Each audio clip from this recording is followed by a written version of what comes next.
Hello दोस्तों, मैं हूं विकास और आप देख रहे हैं आपका प्यारा channel hot of biology. Please इस चैनल को सब्सक्राइब कर दीजिए, लाइक कर दीजिए और ज़्यादा से ज़्यादा शेयर कर दीजिए। मैं जो पढ़ा रहा हूं वो सिर्फ एनसीईआरटी पढ़ा रहा हूं और जो इम्पोर्टेंट पॉइंट है उसको पढ़ा रहा हूं, और जो आने वाले हैं या जो आ चुका है एग्ज़ाम में उसको पढ़ा रहा हूं, और साथ में एनसीईआरटी का लाइन भी डिस्क्राइब कर रहा हूँ। इसलिए आप अपने बुक का एनसीईआरटी बुक को लेकर बैठे और पेंसिल या पेन लेकर बैठे और उसे लाइनिंग करते चलिए। ये मोस्टली इम्पोर्टेंट पॉइंट रहेगा जो आपको आगे काम देगा। तो चलिए, ज़्यादा लेट ना करते हुए वीडियो को स्टार्ट करते हैं। यह जो चैप्टर है, पहला चैप्टर है diversity in the living world का फर्स्ट चैप्टर है द लिविंग वर्ल्ड। अब यहाँ तक मैं पढ़ा चुका हूँ जो प्रीवियस वीडियो में है, जो आप जाकर देख सकते हैं। आज का जो टॉपिक है वो है ये diversity in the living world. ठीक है, diversity in the living world topic. तो यहाँ पर जो क्वेश्चन आता है diversity in the living world में, वो आता है ये: the number of species that are known to describe range between 1.7 to 1.8 million. This refers to as biodiversity or the number of type of organisms present on earth. तो ये आता है, इसको टिक लगा लीजिएगा कि कितना नंबर ऑफ स्पेसीज जो है और डिस्क्राइब किया गया है वो है 1.7 टू 1.8 मिलियन। ठीक है, जिसमें से एक नोट कर लीजिएगा, एनिमल एनिमल जो है वो है 1.2 टू 1.3 मिलियन है, जबकि प्लांट जो है मात्र 0.5 टू 0.8 मिलियन तक डिस्क्राइब किया गया। ठीक है, तो प्लांट कम है, प्लांट है 0.5 टू 0.8, और एनिमल जो है 1.2 टू 1.3। तो इसे आप लोग टिक लगा लीजिएगा। चलिए अब आगे देखते हैं। आगे जो क्वेश्चन आता है यहाँ से, naming of living organism such a particular organism by the same name all over the world. जो नेमिंग किया जाता है किसी भी ऑर्गेनिज्म का, उसका नेम जो है पूरे वर्ल्ड में सेम रहता है, वही नेमिंग किया जाता है। ठीक है, एक ऐसा नाम दिया जाता है जिसका पूरे वर्ल्ड में सेम नाम हो, इसी को हम लोग नोमेनक्लेचर कहते हैं। Obviously nomenclature or the naming of only possible when the organism is described correctly. We know that what organism the name is attached to this identifier. देखो, कह रहा है कि नेमिंग तभी हो सकता है जब उस एनिमल को डिस्क्राइब कर सके अच्छा से, उस एनिमल या उस प्लांट को अच्छा से अगर डिस्क्राइब कर दिया जाए तो नेमिंग उसका सूटेबल बैठ सकता है। ठीक है, उसी को हम लोग कहते हैं आइडेंटिफिकेशन। जो उसका डिस्क्राइब करते हैं उसी को हम लोग क्या कहते हैं, आइडेंटिफिकेशन। अब क्वेश्चन आता है यहाँ से, फॉर प्लांट, प्लांट के लिए scientific name are based on aggregate principle criteria which are provide in international code of botanical nomenclature. तो ये बहुत बार क्वेश्चन पूछ चुका है कि प्लांट के लिए क्या होता है। प्लांट के लिए होता है international code for botanical nomenclature. ठीक है, वो हो गया प्लांट के लिए। फिर आता है एनिमल के लिए, international code for zoological nomenclature होता है एनिमल के लिए। ठीक है, तो पूछेगा एनिमल के लिए क्या होता है, तो international code for zoological nomenclature. ठीक है, तो यह एनिमल के लिए हो गया। अब आते हैं आगे, जहाँ तक बता दिए हैं प्लीज़ उसको एनसीईआरटी में टिक लगा दीजिएगा। यही आता है, एक्स्ट्रा कुछ नहीं आएगा एनसीईआरटी से, जो टिक लगा दिए हैं वही आएगा। ये सब इम्पोर्टेंट पॉइंट है, इसमें जो भी इम्पोर्टेंट पॉइंट होगा उसको हम पढ़ाते चलेंगे। Biology follow universally accepted period to provide the scientific name known organism. Biology जो है वो फॉलो करता है उस चीज़ को जो पूरा यूनिवर्स एक्सेप्ट करे, समझे, इसीलिए उसको कहा है, उस साइंटिस्ट नेम को लेकर चलता है। ईच नेम, हर एक नेम का दो कंपोनेंट होता है, एक होता है जेनेरिक नेम और एक स्पेसिफिक एपिथेट। यह क्वेश्चन पूछा हुआ है कि हर एक नेम का कितना कंपोनेंट होता है, तो 2 नेम होता है, generic name, specific epithet. This system of providing a name of 2 component is called binomial nomenclature. कह रहा है कि उस सिस्टम जो है वह प्रोवाइड करता है 2 नेम, तो 2 को क्या कहते हैं, बाइनोमियल, इसलिए उसको हम कहते हैं बाइनोमियल नोमेनक्लेचर। और यह नेम जो है वो दिया गया है कार्लस लिनियस के द्वारा। यह नेम कार्लस लिनियस के द्वारा दिया गया है, जो एक बायोलॉजिस्ट थे all over the world, being practice by biologist all over the world. ठीक है, तो यह कार्लस लिनियस के द्वारा दिया गया है। अब इसका कुछ एग्जाम्पल है जिसको आप पढ़ सकते हैं। Latest example mango understand in the. Mango का एक एग्जाम्पल लिया गया है, चलिए देखते हैं क्या एग्जाम्पल है। मैंगो प्रोवाइड, मैंगो का साइंटिफिक नेम जो दिया गया है, the scientific name mango is written Mangifera indica, magnifera Mangifera indica.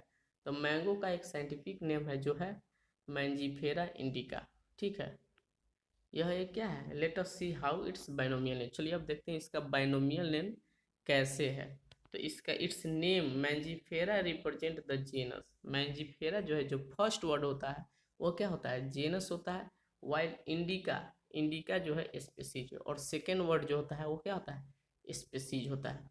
सबसे इम्पोर्टेंट पॉइंट ये है, यहाँ से एवरी ईयर क्वेश्चन आता है, एवरी ईयर क्वेश्चन आता है, सबसे ज़्यादा इम्पोर्टेंट है। इसका तो एक एक लाइन आपको याद होना चाहिए, इतना सबसे ज़्यादा इम्पोर्टेंट है ये। ठीक है, biological name are generally in Latin. Biological name होता कैसे, तो लैटिन में होता है। ठीक है, एंड रिटिन इन इटालिक, लेकिन उसको इटाली में लिखा जाता है। होता है लैटिन, लिखा जाता है italic. They are latinise and derive from Latin irrespective of origin. यह लैटिन है। पूछेगा इसका ओरिजिन क्या होता है बायोलॉजिकल नेम का, तो लैटिन। ठीक है, फर्स्ट हो गया। The first word biological name represent genus. पहला वर्ड जो भी होता है वह जेनस होता है, और दूसरा वर्ड जो होता है उसे स्पेसिफिक एपिथेट कहते हैं। ये तो इजी था। Both word in a biological name where when hand written are separately underline. कह रहा है कि जब दोनों वर्ड लिखते हैं तो उसको, जब हैंड रिटन से लिखते हैं तो उसको अंडरलाइन कर लेते हैं। अगर हैंड रिटन है तो उसको अंडरलाइन ऐसे कर दिए। और प्रिंटेड इन इटाली, अगर प्रिंट करते हैं तो उसको इटाली में प्रिंट करते हैं, to indicate the Latin origin, और इंडिकेट कर देते हैं कि इसका ओरिजिन क्या है, लैटिन है। Fourth, the first word denoted genus. पहला वर्ड जेनस होता है जो कि कैपिटल लेटर से होता है, और स्पेसिफिक एपिथेट जो होता है वो स्मॉल लेटर से होता है। जैसे यहाँ आप देख सकते हैं, जैसे ये इंडिका जो है स्मॉल लेटर से है, अब मैंगो जो है कैपिटल लेटर से। It can illustrated with the example of Mangifera indica. समझ गए, तो ये एक एग्जांपल है। एक और है जहाँ पर क्वेश्चन पूछा जाता है, लोग फंस जाते हैं। Name of author appear after the specific epithet.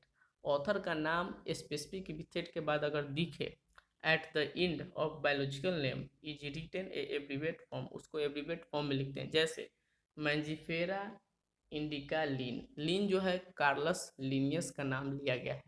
ठीक है, तो यह इंडिकेट करता है फर्स्ट जो है डिस्क्राइब बाय लीनियस, लीनियस को डिस्क्राइब करता है। ठीक है, ये सब टिक लगा लीजिएगा जहाँ पर पढ़ा दिए। अब अगला है एक क्लासिफिकेशन के बारे में, इसको पढ़ लीजिए। Classification is the process by which anything is group into a convenient category based on the same some observable character. कह रहा है क्लासिफिकेशन एक प्रोसेस है जिससे कोई भी चीज़ को ग्रुप करते हैं अलग अलग कैटेगरी में, किस बेसिस पर, तो इजीली ऑब्जर्वेबल कैरेक्टर, याद रखिएगा, इजीली ऑब्जर्वेबल कैरेक्टर के बेसिस पर उसको हम लोग एक दूसरे के अलग ग्रुप में डालते हैं। ये हो गया। अब आते हैं यहाँ पर टैक्सा, ये सब। अब टैक्सा से क्वेश्चन आता है। ठीक है, the scientist term for this category is taxa. जिस कैटेगरी में डालते हैं उसको साइंटिस्ट जो है टैक्सा बोलते हैं। ठीक है, साइंटिस्ट जो है उसको टैक्सा बोलते हैं। ठीक है, ये सब हो गया। उसके बाद एक क्वेश्चन यहाँ से आता है, animal mammal dog represent the taxa at different level. Animal mammal dog ऐसे इसको पढ़ लीजिए। Here you must recognise that taxa can indicate category. Taxa जो है इंडिकेट करता है कैटेगरी वेरी डिफरेंट लेवल, अलग अलग डिफरेंट लेवल में। कैटेगरी जो होता है वो अलग अलग डिफरेंट लेवल में होता है। Plant also form taxa, plant भी क्या है एक अलग टेक्सा है। वीट भी एक अलग टेक्सा है। एनिमल मैमल डॉग ऑल सब टेक्सा है। But you know that dog एक मैमल है, मैमल आर एनिमल। डॉग एक मैमल है और मैमल एनिमल है, फिर भी सब अलग अलग टेक्सा बनाता है, सबका एक अलग अलग कैटेगरी होता है। मैंने मैमल का भी एक अलग एनिमल है, एनिमल में भी कोई मैमल है, डॉग है, कैट है, ये सब सबका अलग अलग एक टैक्सा होता है। देयरफॉर ये जो है अलग अलग टैक्सा होता दिया है ना। ठीक है, तो इसको याद करिए। Based on the character all living organism can be classified into different taxa. उसके कैरेक्टर के आधार पर, कैरेक्टर मतलब उसका कलर देखकर, हाइट देखकर, शेप देखकर, ठीक है, वो सब देखकर उसको अलग अलग टैक्सा में डाला गया है, मतलब अलग अलग कैटेगरी में डाला गया है। उसी को हम लोग क्लासिफिकेशन और टैक्सोनॉमी कहते हैं। This process of classification is known as taxonomy. इसी को हम लोग क्या कहते हैं, टैक्सोनॉमी। एक्सटर्नल और internal structure along with structure of the cell, development process and ecological information organism are essential from basic modern taxonomy. इसलिए कह रहा है कि मॉडर्न टेक्सोनॉमिक स्टडी के अनुसार हम लोग एक्सटर्नल भी देखते हैं, इंटरनल भी देखते हैं, स्ट्रक्चर ऑफ सेल भी देखते हैं, डेवलपमेंट प्रोसेस भी देखते हैं, इकोलॉजिकल इंफॉर्मेशन भी देखते हैं। ये सब एक इसेंशियल फॉर्म है मॉडर्न स्टडी के अनुसार। तो ये सब याद कर लीजिए कि मॉडर्न स्टडी के अनुसार अगर वो पूछते हैं तो इम्पोर्टेंट लाइन है, जो भी पढ़ा रहे हैं वो सब इम्पोर्टेंट लाइन है, उसको जरूर आप लोग एनसीईआरटी में टिक लगाते रहिएगा। ठीक है, तो चलिए अब आगे पढ़ाते हैं।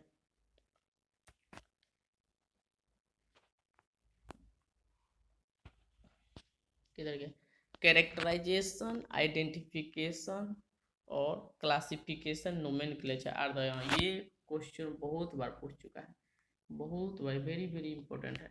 यह पूछता है CICN, इसको याद रखिएगा। CICN मतलब कैरेक्टराइजेशन, आइडेंटिफिकेशन, क्लासिफिकेशन, नोमेनक्लेचर। यह प्रोसेस है, are the process that are basis of taxonomy. यह एक बेसिस ऑफ टैक्सोनॉमी है। ठीक है, तो यह क्वेश्चन बहुत बार पूछता है, इसलिए इसको याद रख लीजिएगा।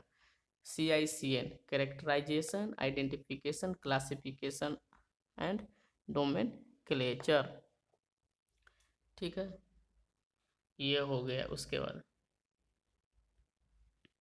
अब आगे है, इसमें कुछ ज़्यादा कुछ खास है नहीं। चलिए अब आगे देखते हैं। Human being were since not only the interested knowing more about different kind of organism and their diversity but also the relationship among them.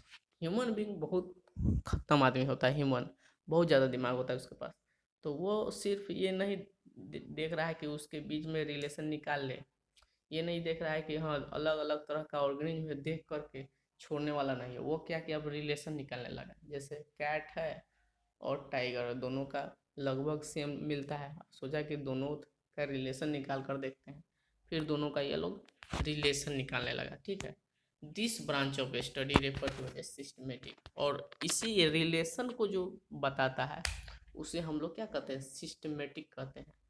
ठीक है, systematic, this branch of study is known as systematic. The word systematic derive from the Latin word systema, ये भी Latin word से derive हुआ है।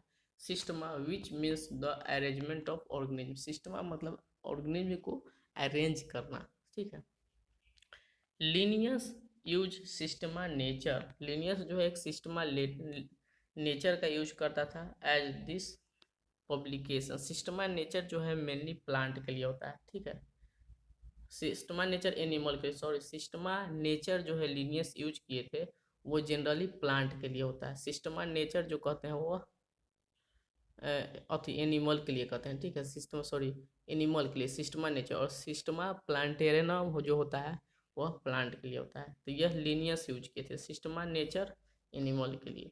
The scope of systematic was later enlarged to include, जब इस उसी को बाद में आइडेंटिफिकेशन करते करते बहुत बड़ा यह स्कोप हो गया, और इसमें इंक्लूड किया आइडेंटिफिकेशन, नोमेनक्लेचर, क्लासिफिकेशन।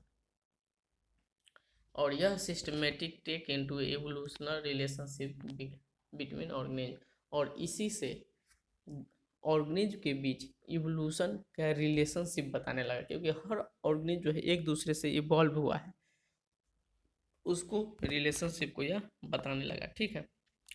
अब है आगे टैक्सोनॉमिकल कैटेगरी, अगला चैप्टर है टैक्सोनॉमिकल कैटेगरी टॉपिक है, तो इसको अगले दिन पढ़ाएंगे। Thank you for watching my video. Please मेरे चैनल को सब्सक्राइब कीजिए, लाइक कीजिए और ज़्यादा से ज़्यादा शेयर कीजिए, और एनसीईआरटी एक बार ज़रूर रीडिंग कर लीजिए।